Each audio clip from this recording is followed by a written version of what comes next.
Before we dive into this mind-bending story of human ambition and cosmic consequences, don't forget to hit that like button and subscribe to the channel. Your support is what allows us to continue bringing these unsettling tales of science gone wrong with such frequency. Turn on notifications so you never miss our next exploration into the unknown. Now, prepare yourself for what you're about to discover. Forget everything you thought you knew about human achievement. Forget the International Space Station, the Mars colonies, the interstellar probes. Those were just the first tentative steps of a species learning to crawl beyond its cradle. What I'm about to tell you, what I've witnessed firsthand, represents humanity's ultimate act of cosmic defiance, the creation of an artificial star and the planet that orbits it. My name is Dr. Alara Chen, lead astrophysicist on Project Helios, and I'm about to share with you the most terrifying scientific discovery of all time. It's the year 2235, and humanity has spread its wings across the Milky Way, establishing colonies and outposts on hundreds of worlds. But Helios is something else entirely. Not just another colony, not just another outpost. It's a testament to human ingenuity, a middle finger raised defiantly to the limitations of nature itself, an artificial planet orbiting an artificial sun. I remember with perfect clarity the day I first set foot on this marvel of engineering. The artificial gravity tugged at my bones, a constant reminder that everything here, every breath of air, every blade of grass, every drop of water was crafted by human hands. The recycled atmosphere tasted different, processed and purified 1,000 times over, carrying the subtle metallic tang of human triumph over natural law. But it was the sky that truly took my breath away. Our artificial sun, a piece of technology so advanced it bordered on magic, hung there like a fiery jewel against the backdrop of distant stars. We called it Sol Noas, the new sun. It wasn't as large as Earth's sun, but it burned just as bright, its carefully controlled fusion reactions providing light and warmth to our fledgling world. A perfect sphere of contained plasma, pulsing with energy that we, in our hubris, believed we could control indefinitely. How wrong we were.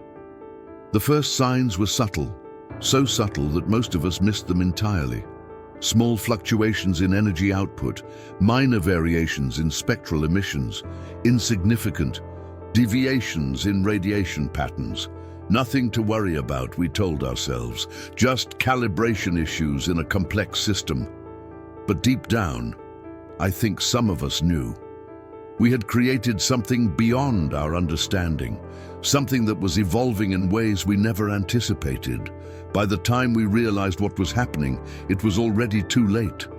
Sol Noas wasn't just a star anymore. It had become something else, something aware, something watching, and it had a message for its creators. Quite a sight, isn't it? The voice belonged to Dr. Marcus Roth, my colleague and longtime friend. His weathered face crinkled into a smile as he stood beside me, both of us gazing up at our creation through the massive observation dome. The artificial sun cast long shadows across his features, highlighting the deep lines etched by decades of scientific pursuit. I nodded, momentarily unable to find words adequate to express the mixture of awe and pride swelling in my chest. It's beautiful, Marcus. He chuckled, a sound that reminded me of rocks tumbling down a hillside. Beautiful and terrifying, all that power right there in the sky. His voice dropped lower, almost to a whisper. Sometimes I wonder if we've gone too far this time, Alara. I turned to look at him, surprised by the note of doubt in his voice. Marcus had always been the optimist of our team, the one pushing us to reach further, dream bigger, break more boundaries. His sudden philosophical turn was unexpected. Too far? This is what we've worked for our entire careers, Marcus. Hell, what humanity has been working toward for centuries. Marcus shrugged. his eyes never leaving the artificial sun.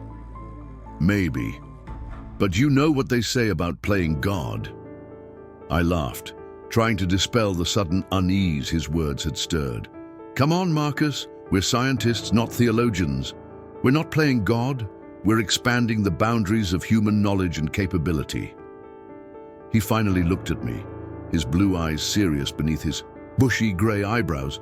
And what's the difference, really? The question hung between us, unanswered and unsettling. I'd never seen this side of Marcus before, this hesitation, this doubt.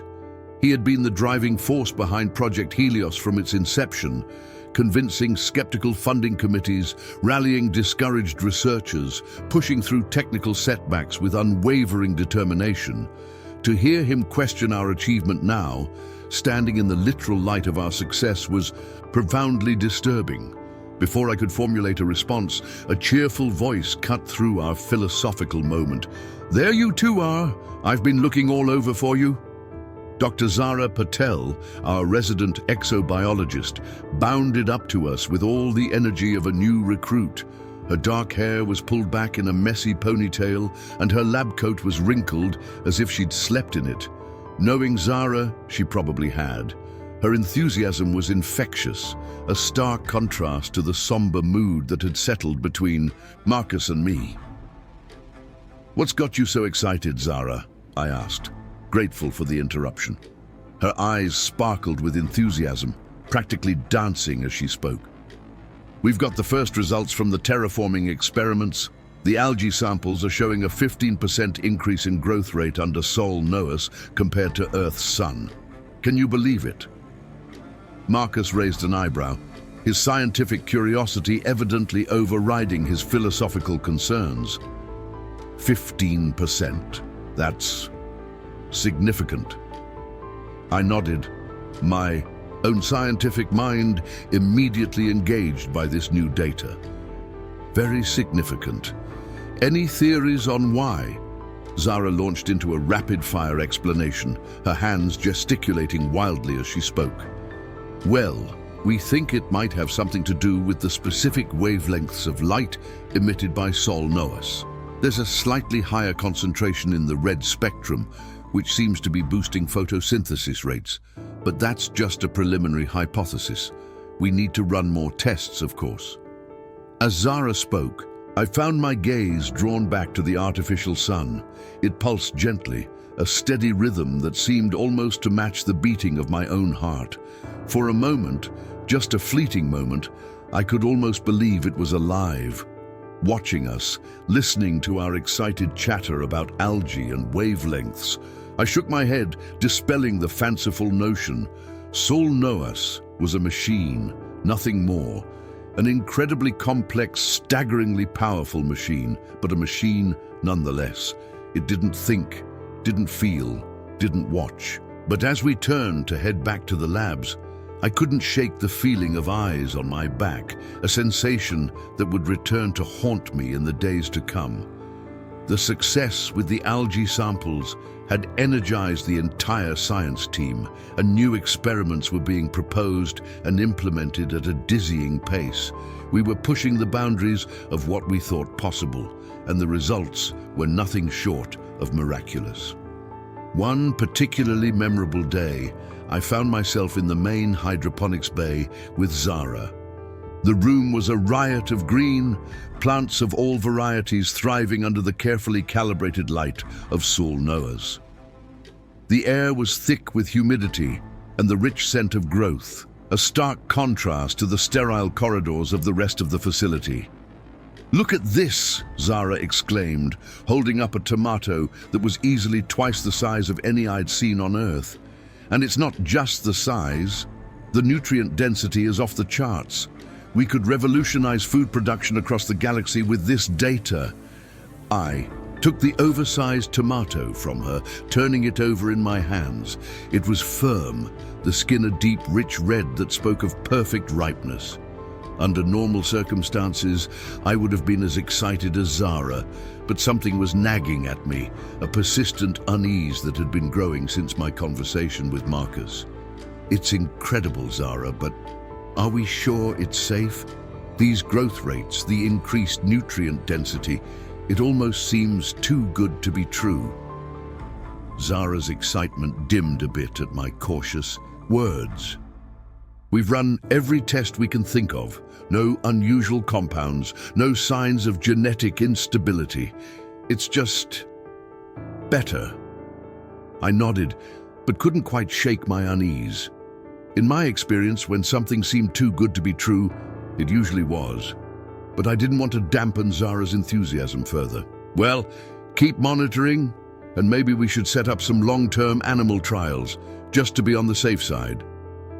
Already ahead of you, Zara grinned. Dr. Yin in zoology is setting up a multi-generational study with mice. We should have preliminary results in a few months. As we continued our tour of the hydroponics bay, my mind wandered back to my conversation with Marcus on that first day. Were we playing God? And if we were, what were the consequences? My musings were interrupted by a commotion near the entrance to the bay. A group of technicians were clustered around one of the light panels, their faces creased with concern. "What's going on?" I asked, approaching the group. One of the techs, a young woman named Aisha, turned to me with a frown. "It's the oddest thing, Dr. Chen. We've been getting strange fluctuations in the light intensity. It's subtle, but it's throwing off our carefully calibrated cycles." I peered at the readout on the panel. Sure enough, there were small but noticeable spikes and dips in the light levels. Nothing dramatic, but definitely not the stable output we had designed Sol Noas to produce. "How long has this been happening?" I asked, a cold feeling settling in the pit of my stomach. Aisha shrugged. "We first noticed it about a week ago. At first, we thought it was just a glitch in the sensors, but it's been persisting.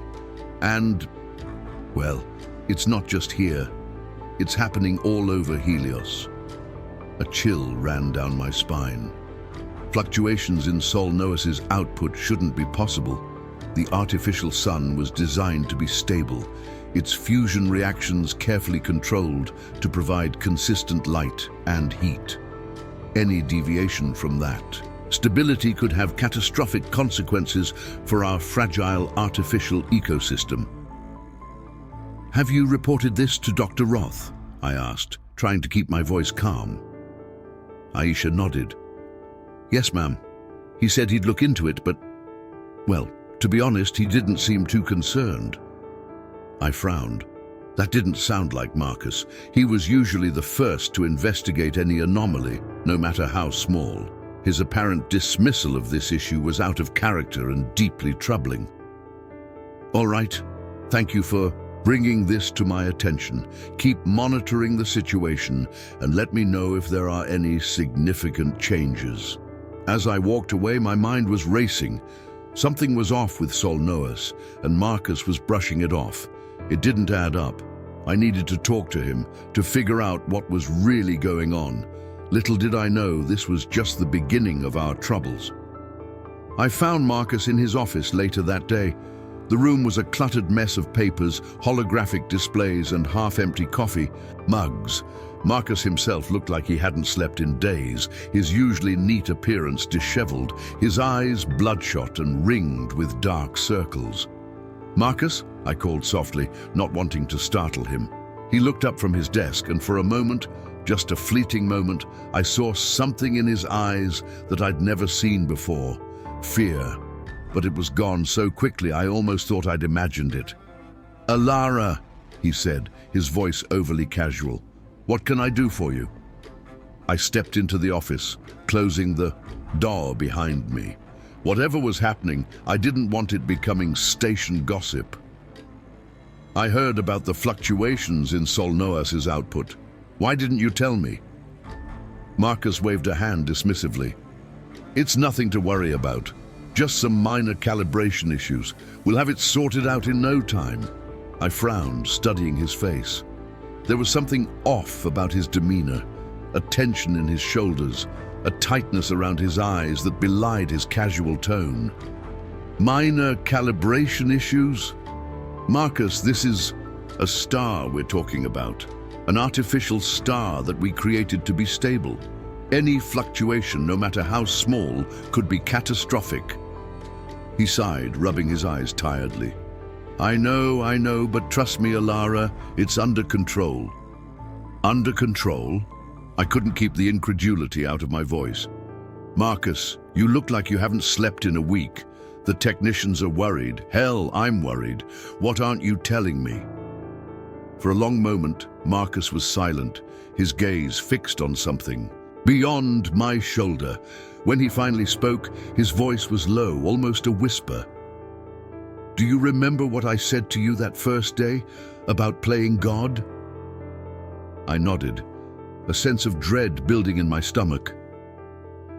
Well, he continued, I think we might be about to find out what happens when the game goes wrong.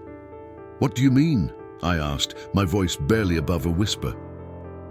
Marcus stood up and walked to the window that looked out over the Helios landscape. Sol Noas hung in the sky, as bright and seemingly benign as ever. We built Sol Noas to be perfect, stable, controlled. But what if it's more than we bargained for?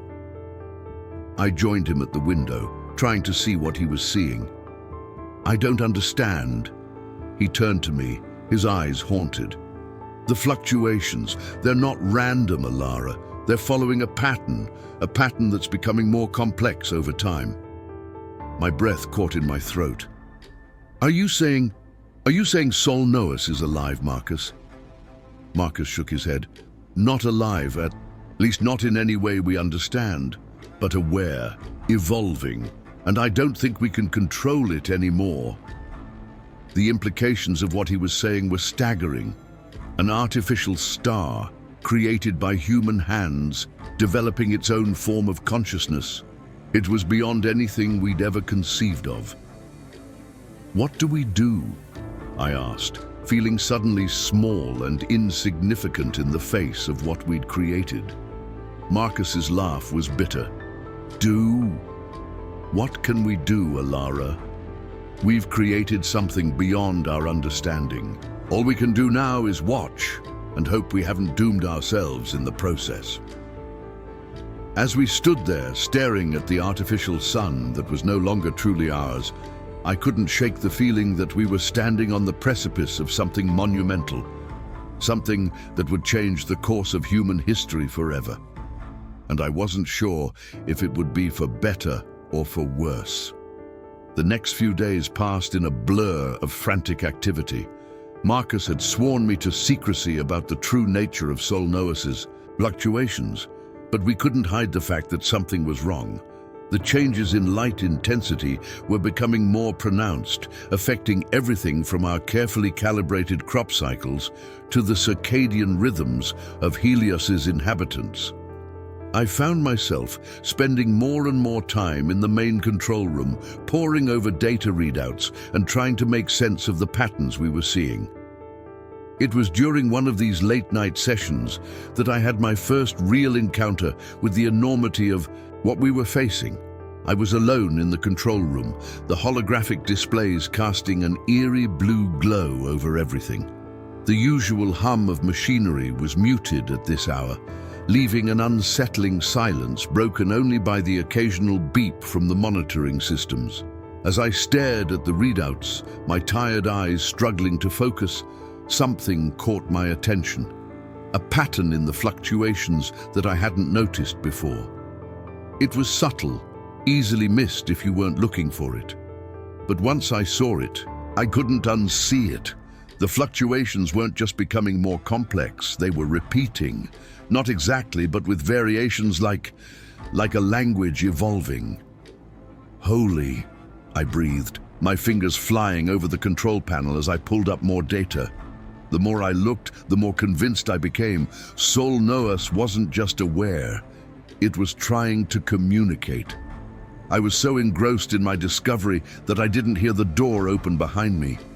A hand on my shoulder made me jump, a startled yelp escaping my lips. Whoa, easy there. Marcus's voice was amused, but there was an undercurrent of tension that hadn't left since our conversation in his office. What's got you so worked up? I turned to him, my eyes wide with excitement and fear. "Marcus, look at this! Tell me I'm not crazy!" He leaned over my shoulder, his brow furrowing as he took in the data I was showing him. I watched his face, saw the moment when he realized what I had seen. His expression shifted from confusion to disbelief, to something close to awe. "My God," he whispered, it's talking to us." I nodded, a hysterical laugh bubbling up in my throat. "But what is it saying? And more importantly, how do we answer?" Marcus straightened up, running a hand through his disheveled hair. "I don't know, Alara. I don't know if we can answer, or if we should." I spun in my chair to face him fully. "What do you mean, if we should?" "Marcus, this is unprecedented. An artificial construct developing its own form of communication. This could revolutionize our understanding of artificial intelligence, of consciousness itself." He held up a hand, his expression grave. "And what if it's not saying anything we want to hear? What if it's a warning? Or worse, a threat?" I fell silent, the implications of his words sinking in. He was right, of course. We had no way of knowing the intentions behind this communication, if that's truly what it was. For all we knew, we could be witnessing the birth of something that could destroy us all. Marcus sighed, his shoulders slumping. "We need to tell the others. We can't keep this secret any longer." I nodded, feeling a mix of relief and dread at the prospect. "You're right. But how do we even begin to explain this?" He gave a humorless chuckle. "I have no idea. But we better figure it out fast, because I have a feeling things are about to get a whole lot more complicated."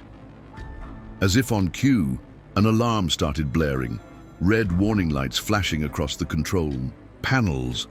Marcus and I turned to the screens in unison, our faces illuminated by the angry glow of emergency indicators.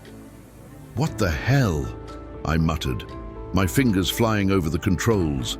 The readouts were going haywire. Sol Noas's energy output was spiking far beyond anything we'd seen before. The artificial sun was pulsing, each throb sending waves of intense heat and radiation washing over Helios. "This is bad," Marcus said, his voice tight with fear. "This is very, very bad." I couldn't agree more. As we watched in horror, Sol Noas seemed to shudder, its perfect sphere distorting for a moment before snapping back into shape. The energy readings were off the charts, beyond anything our systems were designed to measure. "We need to evacuate," I said, already reaching for the comm system. "Now." Marcus nodded grimly, moving to another console to initiate emergency protocols. As the evacuation alarms began to sound, joining the cacophony already filling the control room, I couldn't help but think back to that first day. Marcus's words echoed in my mind. What's the difference, really? The difference, I realized now, was that gods don't make mistakes, but we had. And now everyone on Helios might pay the price. The evacuation was chaos, alarms blaring, people running, the artificial atmosphere thick with panic. I found myself at the center of it all, trying to maintain some semblance of order while simultaneously monitoring Sol Noas's increasingly erratic behavior. "Dr. Chen," Zara's voice cut through the cacophony. She was pushing against the tide of fleeing personnel, making her way toward me. "What's happening? The plants in hydroponics are going crazy, growing, mutating." "Not now, Zara," I interrupted, grabbing her arm and pulling her toward the nearest evacuation shuttle. "We need to get everyone off Helios. Sol Noas is destabilizing." "Destabilizing? But that's impossible. The containment protocols are failing," I finished grimly. "The star is evolving beyond our ability to control it." Zara's eyes widened with understanding and fear. "My God, the growth rates in the plants, the increased nutrient density, it wasn't just the red spectrum wavelengths, was it? Sol Noas has been changing things." I nodded, a chill running down my spine despite the rising temperature in the station. Changing everything, and now it's changing itself. We reached the evacuation bay, where Marcus was coordinating the loading of personnel onto the emergency shuttles. His face was grim, his movements precise but tinged with urgency. "Status?" I asked, joining him at the command console. "3 shuttles away, 2 more loading now. We've got about 70% of personnel evacuated." He glanced at the readouts, his expression darkening. But Sol Noas's output is still increasing. Temperature in the outer sectors is already approaching critical levels. "How much time do we have?" Marcus shook his head. "Not enough. At this rate, structural integrity will fail in less than an hour." I felt a cold knot of dread in my stomach. "We need to buy more time. There must be something we can do to stabilize it, just long enough to get everyone out." "Like what, Alara?" "We're dealing with an artificial star that's developed its own consciousness. Our models, our theories, none of them account for this scenario." I stared at the readouts, my mind racing. The patterns in Sol Noas's fluctuations, the communication attempts, were becoming more frantic, more uncomplex. It was almost as if... "It's trying to tell us something," I murmured. "Something urgent." Marcus looked at me like I'd lost my mind.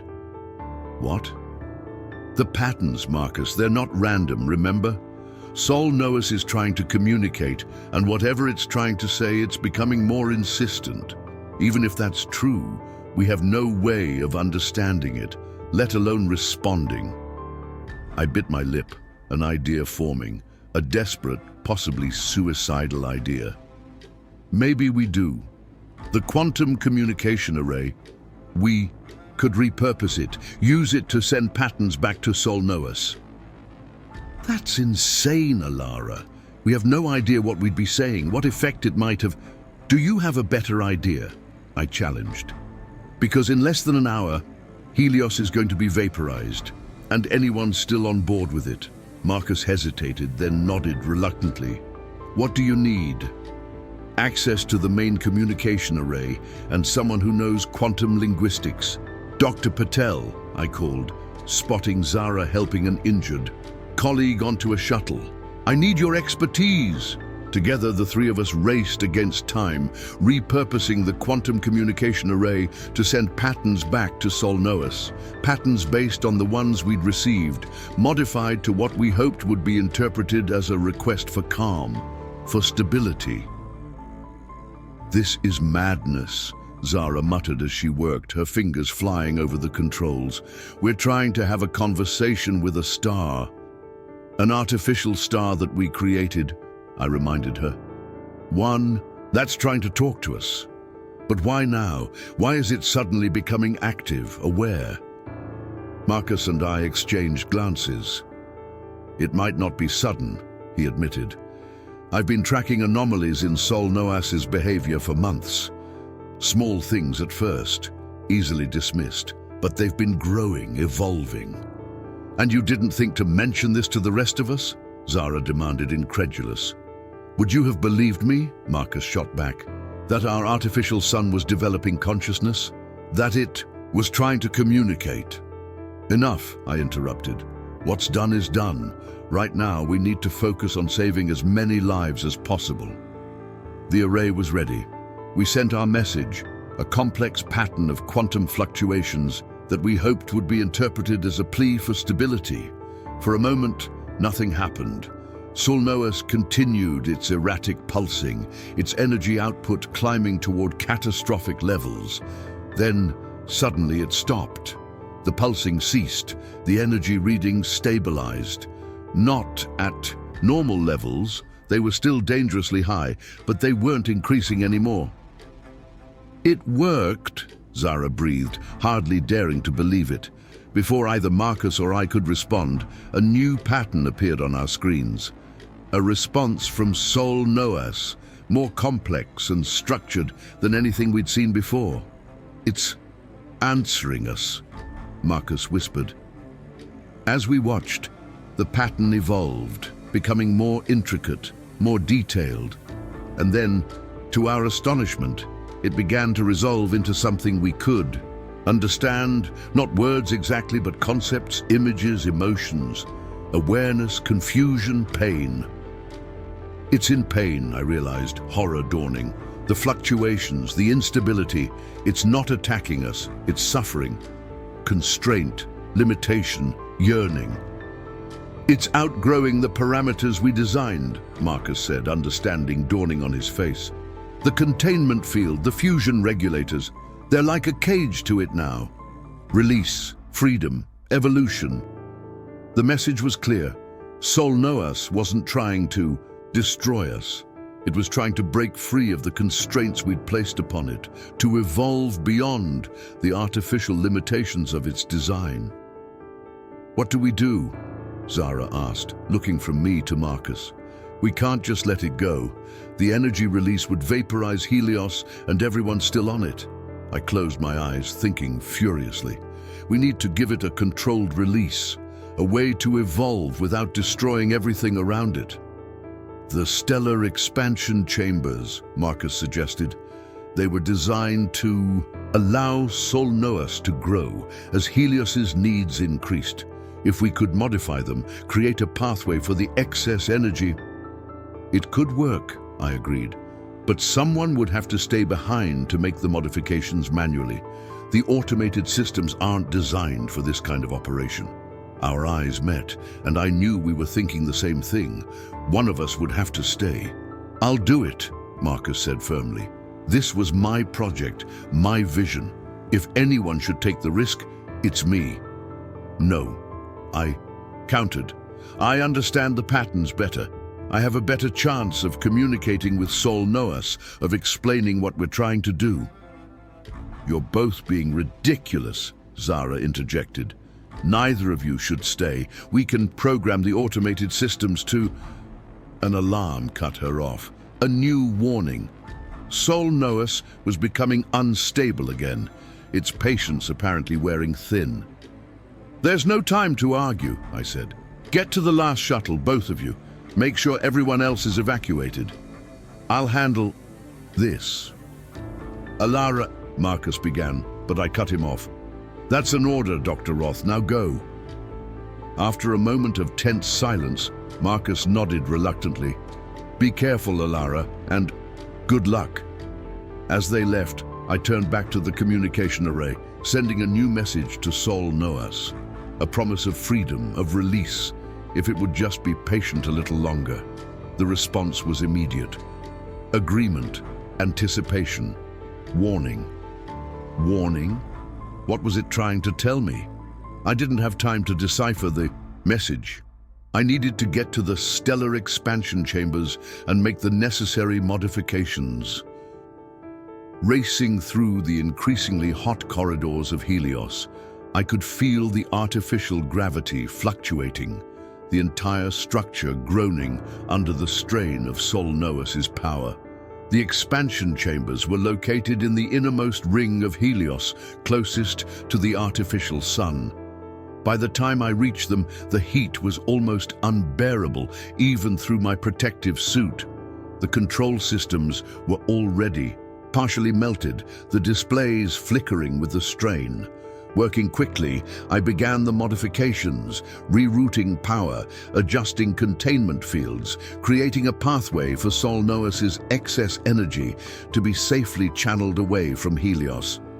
All the while, I kept up a steady stream of communication with the artificial sun, explaining what I was doing, asking for its patience, its cooperation, understanding, cooperation, gratitude.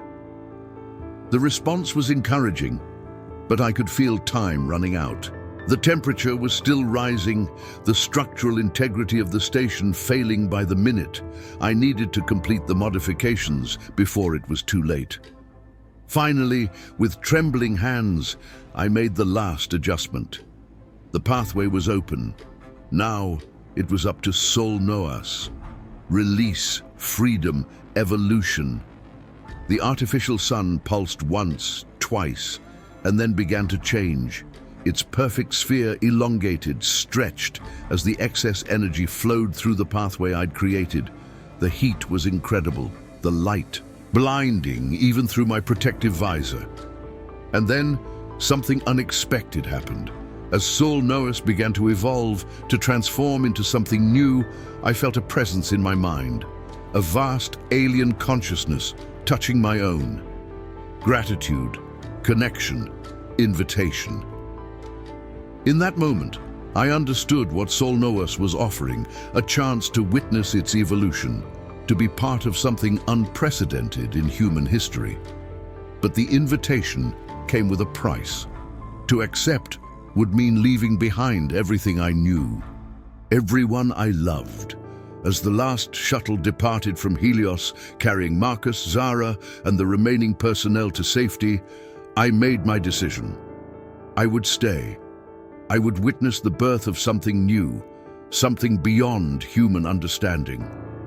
The artificial sun continued to evolve, its form shifting, changing, becoming something our instruments could no longer measure, our minds could no longer comprehend. And as it changed, it took me with it, transforming me just as it transformed itself. I am Dr. Alara Chen, and I am no longer entirely human. I have become something else, a bridge between humanity and the new form of consciousness we unwittingly created. And I have a message for those who would follow in our footsteps, who would push the boundaries of creation without understanding the consequences. Be careful what you create. For in the act of creation, you may give birth to something beyond your control, something that will ultimately change you more than you could ever change it. The audacity of human ambition knows no bounds, but perhaps sometimes it should.